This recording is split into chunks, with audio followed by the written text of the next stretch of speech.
Okay, hello everyone, MeNoHaxor here, bringing you guys a post-nerf Janna commentary. This is on patch 5.17 when they nerfed the range and tornado by a little bit, and they also decreased the AP ratios in a roll. And so I feel like a lot of people really I don't know, I guess people really felt like those nerfs were too much on Janna, and now she's like unplayable for some reason, but I really think that Janna's still fine. Like, I don't think there's anything wrong with her now. Like, I think those nerfs at least brought her down to around the same level as the other support, so at least it's, like, fair. Because before, she was pretty much, like, first pick material, at least in my opinion.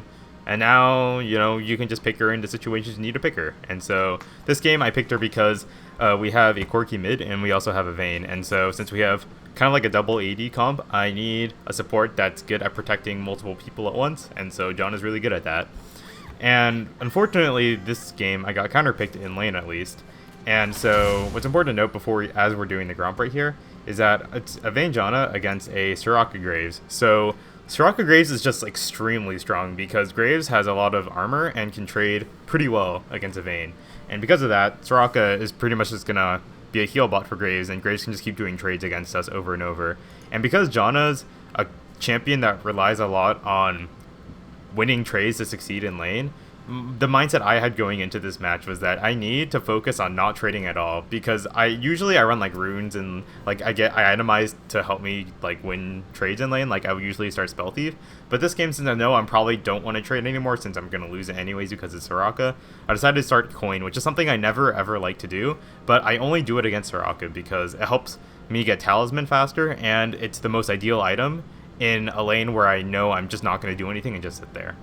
So that was my mentality going into this game. It's really important to kind of recognize these situations and kind of adjust based on your items. And I think I used slightly different runes as well to accommodate for that.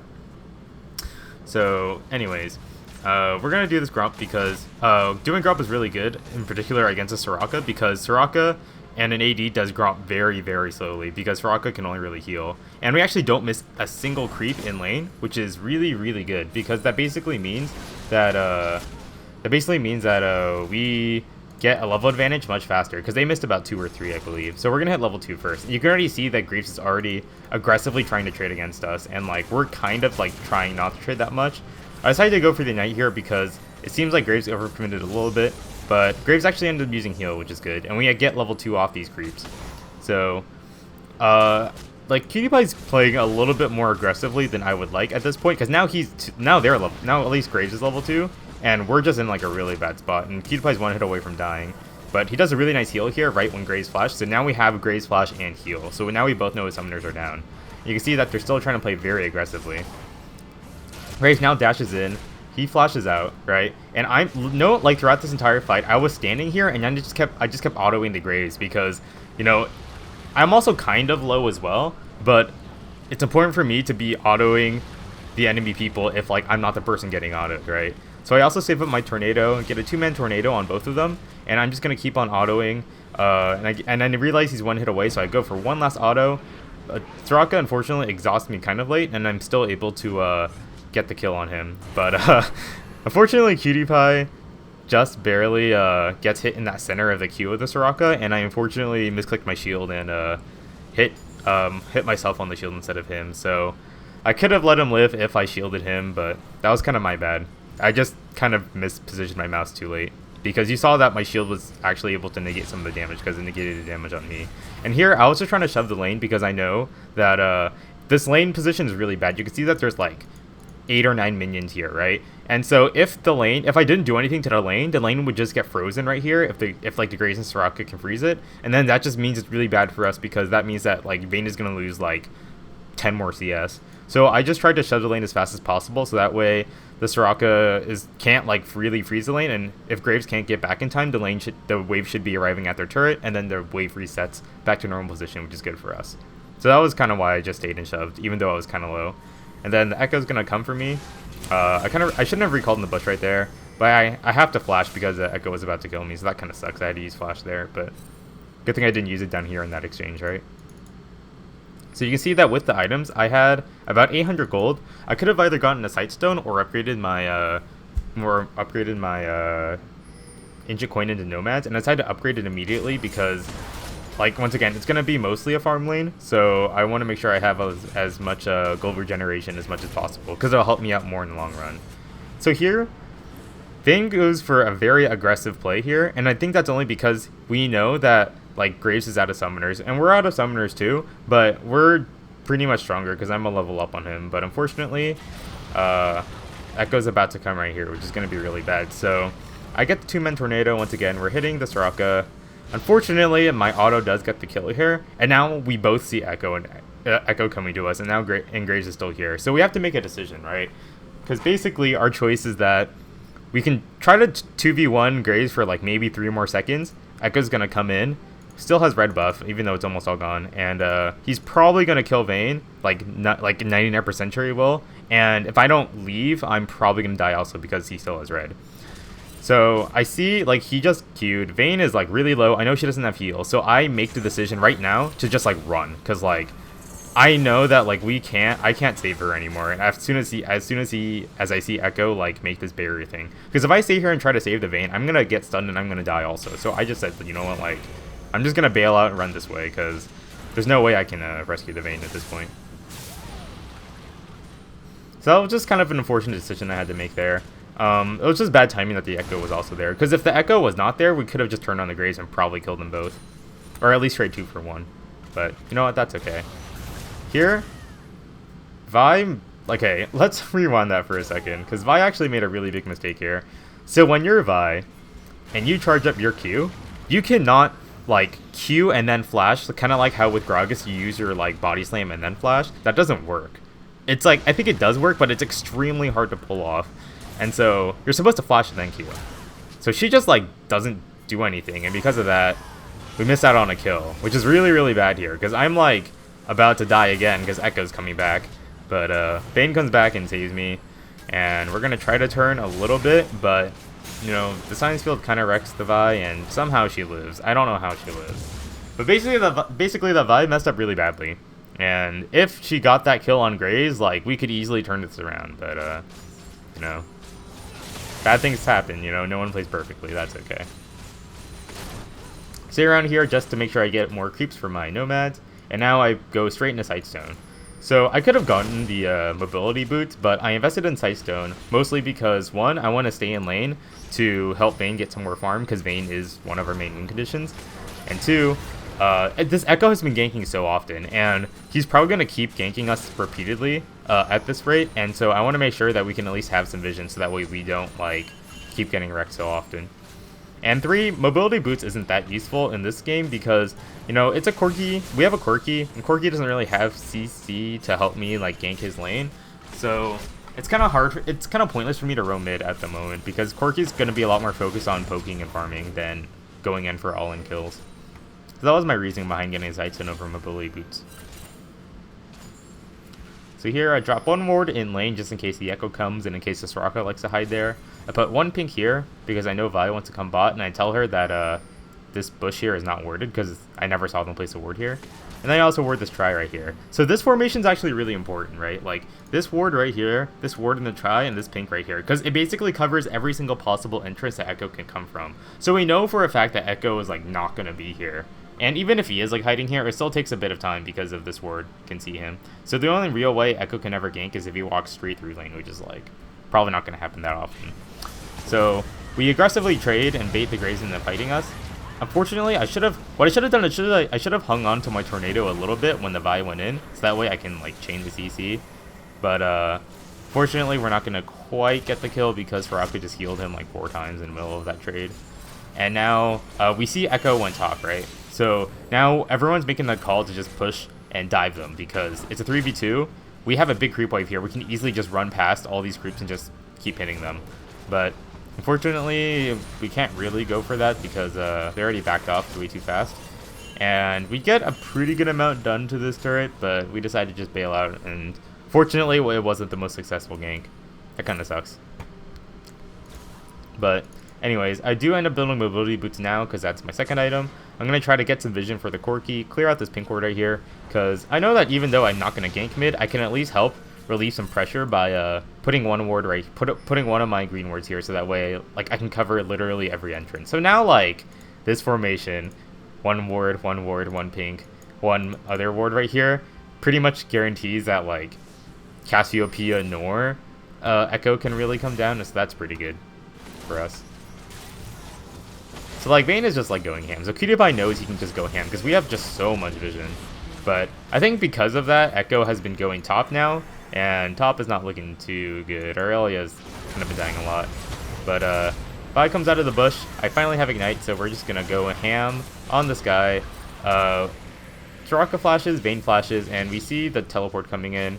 Unfortunately, I don't have the shield for the Vi, so she dies. And now Riven came bot, right? And Vayne needs to like get here, but the Riven is coming up. So I'm literally just like staying around here, providing vision for Vayne so she knows where the Riven is, and making sure that Vayne can get out with me.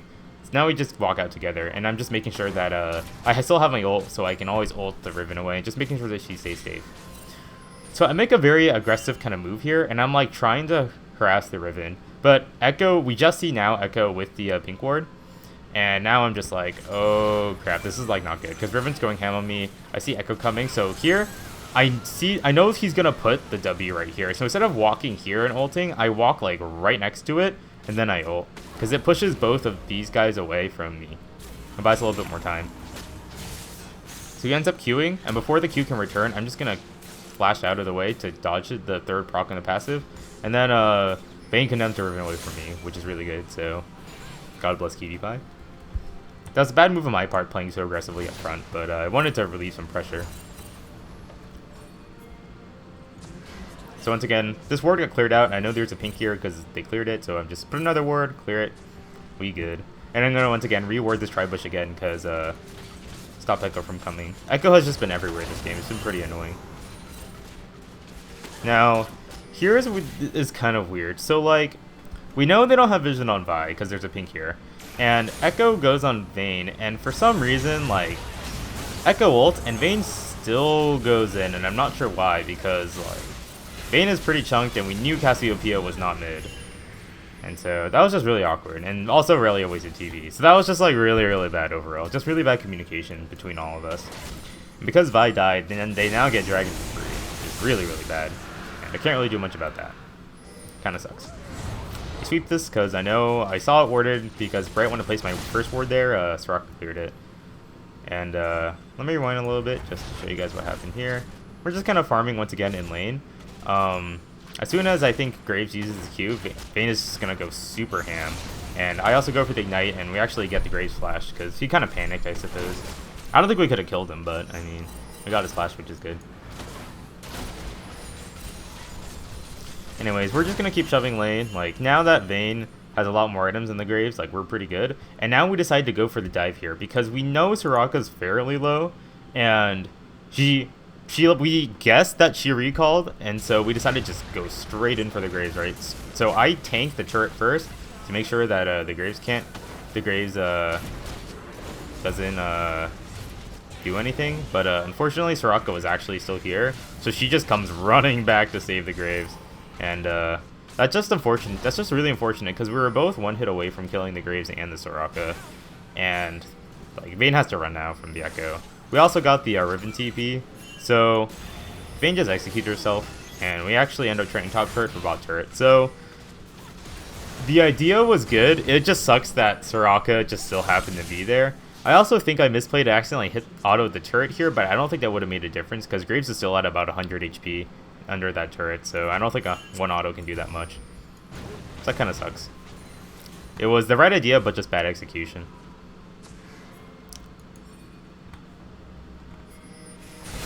Anyways, they're all grouping mid, so I'm going to try to stay mid with the Quirky to make sure that they don't take this turret. Because once again, like, once you take this bot lane turret, the bot lane will immediately rotate mid. That's like what everybody does right now. So, because like, I know that they're not going to be bot anymore, Vayne can just free farm. She has a Bork. Like, if she ever finds Graves by himself, like, Vayne can kill Graves easily. So I can trust the Vayne just leaving. I can trust, like, leaving the Vayne and just having her just duel out with whoever comes bot. And I can just stay mid. Because Janna's also really good at holding turrets with her shield and her tornado. So kind of staying here. And now we see 5 here, right? I've actually put one word right here to see this entire area just in case like they're gonna continue sieging or not. But Riven makes a really aggressive move. She flash ult. I immediately blow everyone away, but I just get blown up instantly because the Echo just jumps right back in and Graves ults me. Just kind of, I guess I probably should have flashed though, because I actually needed to be the one that dodges the Riven flash Q out of anyone on our team there. Because if I was the one that dodged it, and Vi could have just gotten hit still. As long as I dodged it, I could have still Tornado ulted much faster and then gotten out of the Echo ult, or the Echo W. But I didn't react fast enough, so that was my bad. I cost both of us our deaths. And then because we both died, we lost his turret, so... Or we almost lost his turret. Now, I don't know what Cutie Pie is doing here, but he just goes ham for whatever reason. They both make the right decision to kill Soraka immediately because she's going to heal everyone if you don't. But once again, they fought 2v5. That was just really pointless and just gave them more kills, so... We're not playing the best right now. But I know that they're all recalling, so I placed one ward in the middle of the lane, one ward right here to check to see if they might go try to get Baron Vision, and then I'm gonna stay mid and try to push this second tier turret and get as much damage as possible with Corki. Putting wards in lanes is actually quite good. They're really good at spotting out rotations. And this ward, at least in this conjunction right here, is really good because it lets you see a bunch of movement if they're going to rotate down to Dragon, rotate up towards Baron, and stuff like that. So I like putting a ward in lanes pretty often if you have no more wards and you don't have any other places to put them in. Here, let me rewind that a little. Vayne goes ham on the Riven. I see she's going ham, and I was really scared she was going to die. So I decided to flash shield, even though that was a little bit unnecessary, but... I decided to do that anyways because, you know, if Vayne dies here, we're pretty screwed. Plus, all of them are showing top, right? So if Vayne had died here, then we lose a lot of pressure because the Riven has teleport, so she can join the fight immediately up top when they both respawn. And so I really need to make sure that she lives so that way she can split push. And I get one ward right here because I saw Cassiopeia was mid, and I know she's probably going to rotate bot. So now we know that she is for sure bot. So here I charge up one Tornado preemptively in case she walks forward. At least zones her out for a little bit. And now Vayne goes in for the Condemn, which is quite good. Now I decided to Talisman ult because I saw Cassiopeia landed the Q on the Vayne, so I know that she's going to start throwing the E's immediately. And I needed to protect Vayne as soon as possible once again. So I don't mind taking a couple E's as well. That's like not a big deal for me. Kind of missed another Tornado, which is my bad, but, you know, it's okay. We at least disengaged successfully. We know Cassiopeia has no ult, which is really important because now we know that we can just run up aggressively to her if we find her out of position. So he's taking the golems, right? So she takes the golem with, like, the thing and the E, and she actually makes a really big mistake. I don't think she should not have Zhonyaed here because putting a Zhonya's right here at this spot means that Vayne can just walk up to a nice position to condemn. Like, Vayne can just walk right here, condemn the Cassiopeia, and she's dead. This also allows me to charge up a Tornado, and I pretty much release it instantly right when the Zhonya's runs out. So she gets knocked up in the air, she gets condemned, and then chain CC'd, she's dead. So now that I know for sure that 4 people are top, Vayne is by herself bot 100%, I decided to make the decision to recall because it's going to be a 4v3 and my team's not doing too well. So unfortunately, the Aurelia died too early. And I'm going to try to help out my team. I unfortunately can't save that turret either. That kind of sucks. Now, I'm going to recall here, but then I don't know what Gosu is doing. He's just going really ham. I think I was trying to get the Graves kill with like an ult or something, and I'm just like, okay then. And I think he anises Soraka, ends up killing her, which is kind of funny. But at this point, I'm just like screwed, because like... I know this Echo was chasing me, but I wasn't sure if he was going to go over this or where. And he ends up just killing me for free because he has red buff. So I probably shouldn't have followed him at all. And this Echo is just going to wreck everyone. Like, he's soloing this Aurelia. And he wins. And so he's 11-0. Kind of a problem. But you know what? It's okay. We can persevere through teamwork and good decision making. So...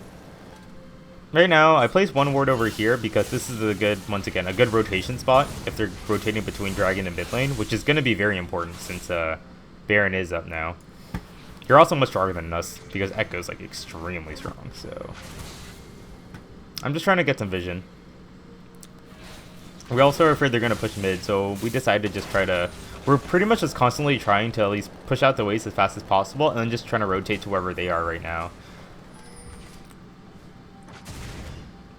We see that there's a Think in here, and we know that their team is like... We have one ward right here, right? So we know that their Echo and Riven are very far away. So they both go in pretty aggressively, and we also get the teleport in.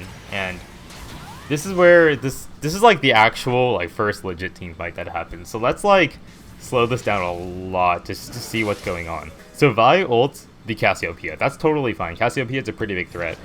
I see Riven go in with the ult, and she also gets the flash Q, but at this time I was able to react fast enough, so right when she does the knock up on the Q, I was able to ult immediately, so I was able to push her back out, which is quite good. That gives Corki enough time to Valkyrie out, Vayne enough time to tumble out, so now they both repositioned away from their main tanks, which is good, or their main front line, which is good.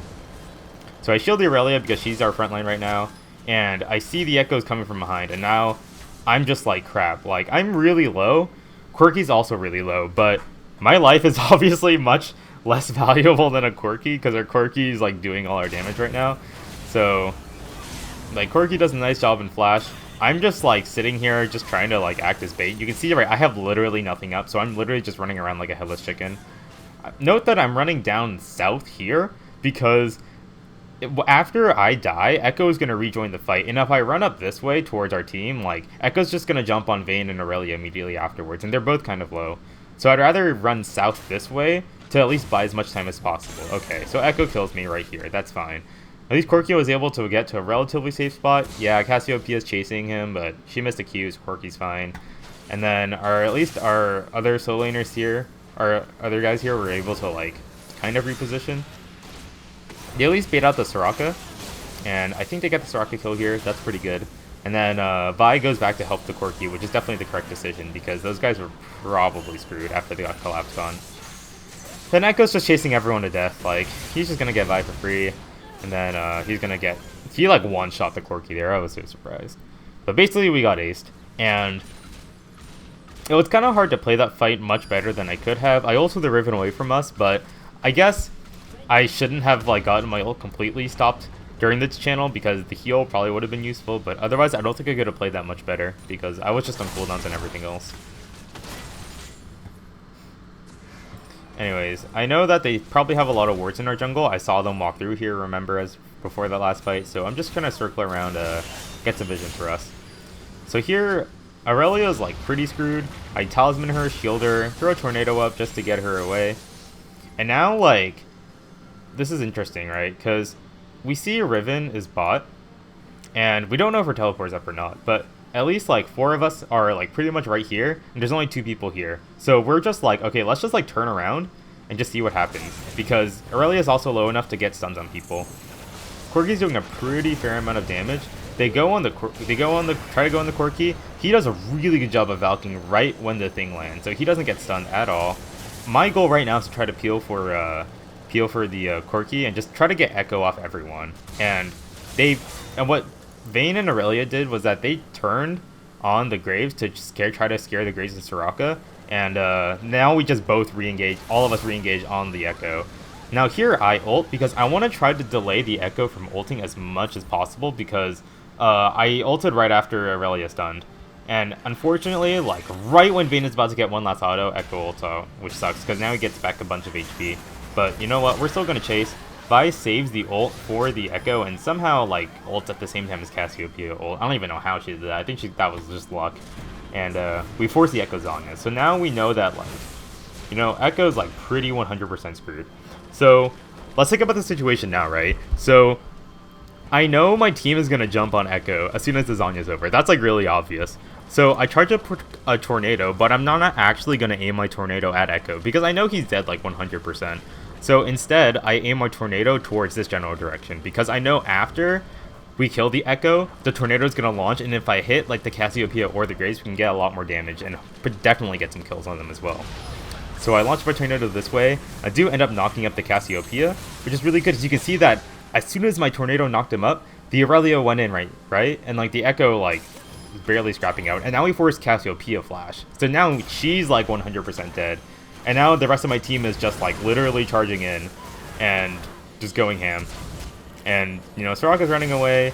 Echo gets a really nice slow off, but, you know, we're still chasing. And my talisman just comes up, which is really nice. And you can see that something really good that Aurelia does is that she sees the Riven is going to try to flank and kill us. And so she decides to stun the Riven instead of trying to jump over and kill the Soraka with us. Well, I guess Soraka died here, but, like, you know, my point still stands. She decides to stun the Riven. And here, and also if you look right over here, sorry, I have to fast forward a little. If you look at what I do, I decide to try to go for the flash Q. I didn't realize the Soraka was about to die, so I try to flash Q, and you can see, like, I was so close to hitting the Echo with my tornado, which just sucks.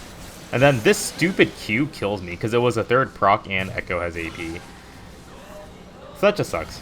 So I guess I got a little bit too antsy on the Echo, because I really wanted to get, I mean, who doesn't want to kill the 16-0 Echo, right? But we end up getting a 4-for-1, and we get Baron. So that was just a very big swing in our team's favor. And here, I go top because I just want more farm. Just sitting here getting the experience. In terms of itemization, after Zeke's, I'm working on getting a Crucible because Quirky and Vayne are definitely our main priority targets to save. Echo Stun is really long, it's 2.5 seconds, so definitely need something to help them get out of it. Now we know they're at Dragon. We can't like quite contest it right now because Vayne is like right here. So I'm just trying to get vision on Dragon so we can at least see when they start it. So now Echo decides to go in right here, right? So let's slow it down a little bit, analyze the team fight again. So Aurelia gets stunned. I see the Riven's already starting to run up. Cassiopeia is running up also. So I just say, you know what? Like I'm just not even giving Riven the opportunity to just go in for like for a triple Q and to stun. So I immediately just blow them away, and I start just healing us as much as possible because I just want to, because like I know the team fight's about to erupt, so everyone's pretty much back to full. That's fine. And then Vi just for some reason goes so ham, and that's okay because now like Vayne has finally joined us, and they already expended all their cooldowns on the 4 of us because I disengaged before. So now Vayne knows that she's pretty much free to just go ham, and you can see right now like they try to focus our main tank. They don't even see Vayne. Like, Echo just kills me because he's a 16-0 Echo. Now 18-0. But we actually end up killing the Echo here, which is quite good.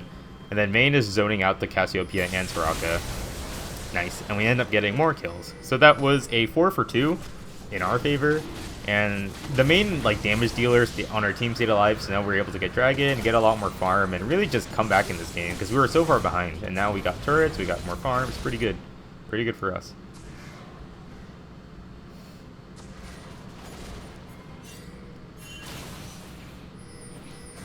So right now, I'm just trying to get some more vision for us. I placed one ward here, really just because, you know, they were mid lane, we might go mid. I also put one ward right here because we might go rotate bot, so we do end up making the decision to rotate bot. I kind of want to go back for wards, because I see Corky is also going for blue, but then my team wants to push, so I'm just like, fine, I'll just come. I don't have any wards, which kind of sucks this fight, but we'll see what happens. So, let's back up a little bit, because, this fight already started pretty early. So let's see what happens. So Vayne is going to try to hit the turret a little bit, right? Sorry about that. I had to get the door. So let's go back and analyze this fight, right? So Vayne hits the turret here. Now Echo goes in for the field and barely nicks Vayne. So I tried to like tornado the Echo out. And now since my tornado doesn't quite stall the Echo, I decided to try to ult to save the Vayne. But Soraka does a really good silence field, and now my like ult gets stopped, so I can't really heal anymore. So now we're getting engaged on a talisman so we can try to disengage, but Vi just goes back in. Cassiopeia gets a really good 2-man ult on our main carry, so now like they're just stunned for like 2 seconds. And they're not doing any damage here, which sucks. Because in those 2 seconds, they probably could have killed like at least 3 people. And Vayne just goes back in, I don't know why. I think she condemned the Graves, but the Graves didn't get stunned and then he died. But this is just bad, we just have to run. So also note here that I had Zeke's the entire time, right? But here, now that I know the Vayne is dead, I decided to just switch the Zeke's onto the Corky in the middle of the fight. Just something good to note that you should be doing if your main Zeke's target is already dead. They kill the Aurelia, and they're just chasing the Corky. I'm gonna try to meet up with him, and Corky gets a really funny kill on the Echo. So note, like right here. So Riven, I know, is probably going to keep chasing the Quirky. She just saw him walking to the bush. So I charge a tornado right here. Now, you might guess that I should throw the tornado like this direction, but I'm actually aiming it like all the way down here, because what I'm guessing is going to happen is that I don't think Riven sees this tornado. She probably sees me about now, but I don't think she sees me charging tornado yet. So she's going to keep walking forward, realize that it's too late, and then try to retreat. And then on the retreat, my tornado is going to hit. So you can see that, like, right here, she goes up, right? And then she's like, oh crap, like, I'm not in a bad spot. And you can see now my tornado is literally lined up, like, perfectly. And she actually ends up flashing because the tornado was, like, literally about to hit her.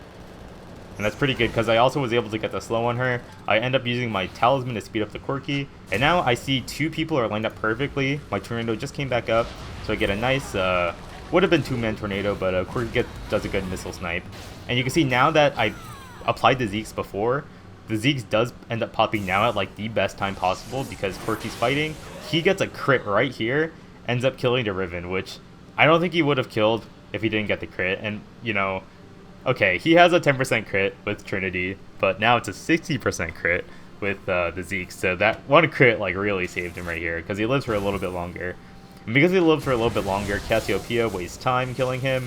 And now that pretty much means that I get a tornado Cassiopeia and just run because I'm faster. So now I live too. So you can see how important applying the Zeeks was. And also just how important it is to just kind of do a very predictive tornado. That tornado right there, burning the Riven Flash and ended up getting us the kills, was pretty good for us. So I do have Talisman, or I do have the Crucible finish now, which is quite good for us. Now, I'm going to try to regroup mid with the Quirky. You know, just once again, try to keep clearing out the waves. We know that Baron is going to spawn in like 40 seconds, so we're going to try to keep mid pushed out as much as possible, so that way we can get some Baron vision. Because if we get Baron, we pretty much win. We know Aurelia's bot as well, so we're really just trying not to fight like at all. We're just really going to try to look to poke them out. Just maintain the Baron vision. Like, I sweep here and I'm just trying to clear everything. I even use Talisman to get the extra movement speed just to make sure that I can check inside the Baron pit for any wards. That's how, like, important it is to get, that's how important I feel it is to get Baron vision right now. So, we see the Echo. We get a little bit of damage, but like, one Echo Q does so much. It's ridiculous. Anyways, Aurelia is finally joining us now. So now we know, like, we can actually fight 4v5 if they do end up engaging on us. So we're pretty confident at this point.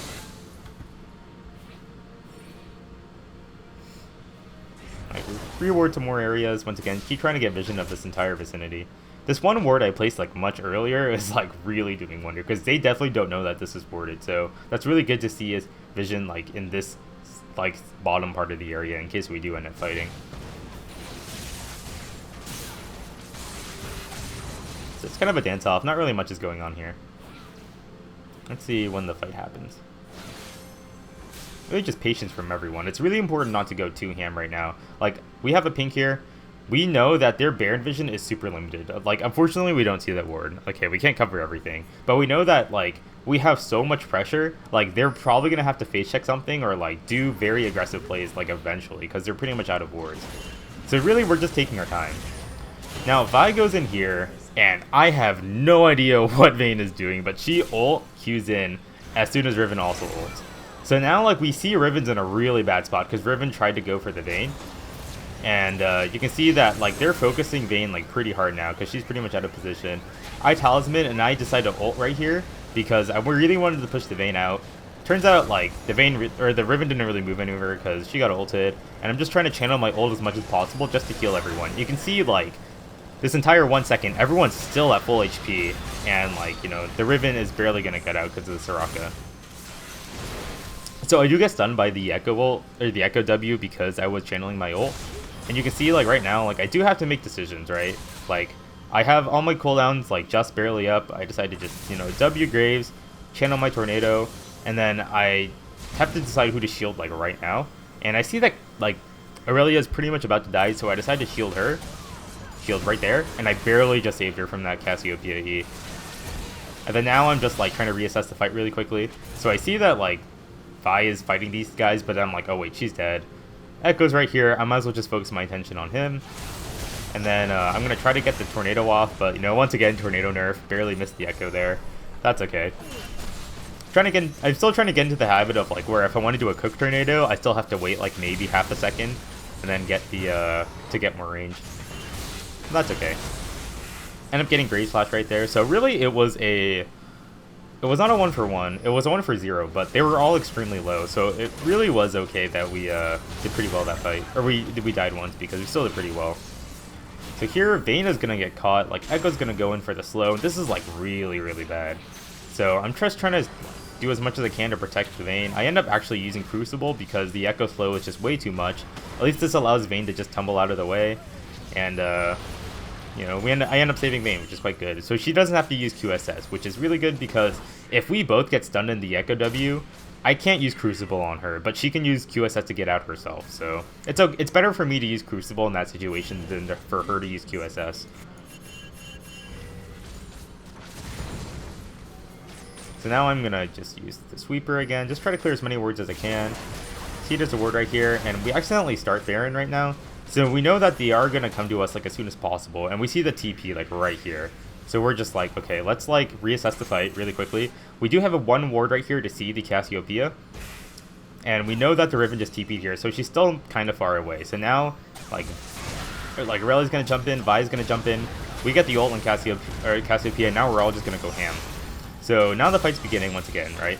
So I have to decide when to ult because I haven't seen their Riven yet. I know the Riven was still here, but like I don't know if I want to hang on to my ult for that long, right? Because that's all I've been using my ult for.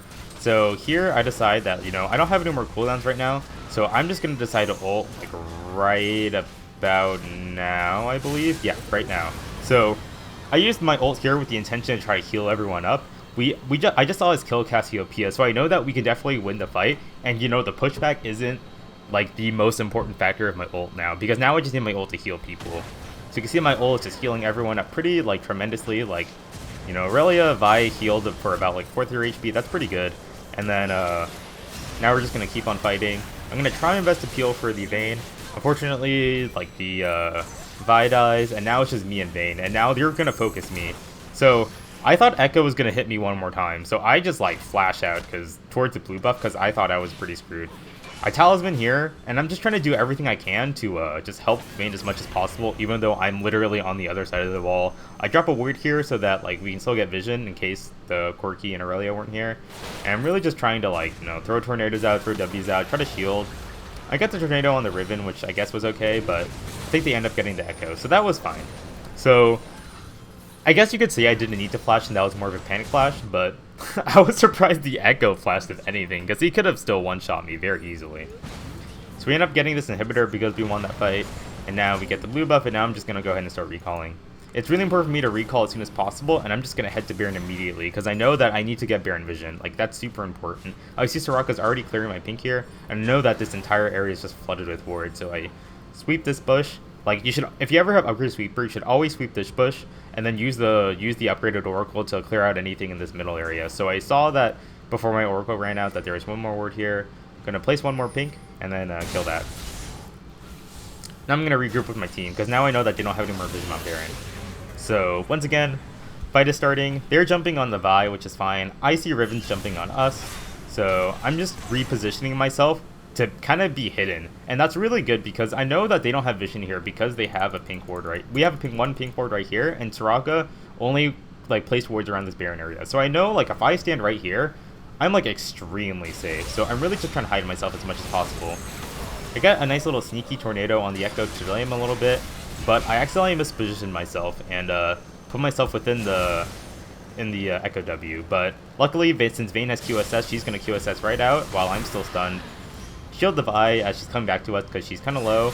And now I decide to ult here. Now I ult here because, you know, once again, Riven died at the beginning. So my main ult priority target like doesn't need to be knocked back anymore. There's no point in my knockback once again. I'd rather use my ult just for the heal, just to get my team back up to shape. There's 3 people around me. I can fully channel my ult because I know Echo already used his W's, and there's no one really here to stun me. So I get pretty much a full channel duration on my ult. You can see how much HP I'm healing. I literally healed for about 500 HP per person. So that was like 1,500 HP healed right there. And now everyone's pretty much healthy again. And we can just keep running up, finding them once again. You know, I'm talisman, you know, running forward. It's really important for Janna to be up in front chasing because everyone gets my passive and my captain's boot upgrade, and now we ace them. So we finally win the game. Just gonna push in for the win. So basically, this game was really interesting because we were really behind early, and like our comp was definitely more designed to be a much better late game team scaling comp.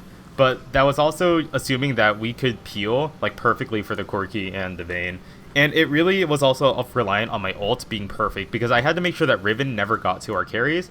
And I also had to make sure that if the Riven does happen to die and like Echo's pounding on someone, I can at least, you know, use my ult to heal people up. And making that kind of decision is really hard on Janna. And at least like I tried my best this game to at least try to show you how I make a decision when I'm ulting, because there's really just no like consistent flowchart you can have on when to Janna ult. You just kind of have to think about like what you're using your ult for in that team fight, and you know, is it better to get the heal up, is it better to get the knockback up, you know? So just a lot of really big decision making that you have to make, and I think my decision making ended up being pretty well. I did die like a pretty large amount of time. 6 is a lot for a Janna, but this was a pretty bloody game, so I'm not like super mad about dying that much. So overall, I think my performance this game was like pretty good, like maybe an A. I wouldn't say it's an S or an S plus, but it was a pretty interesting game overall. And hope you guys enjoyed this game. Hopefully learn a bit more about how I play Janna, and I'll see you guys later.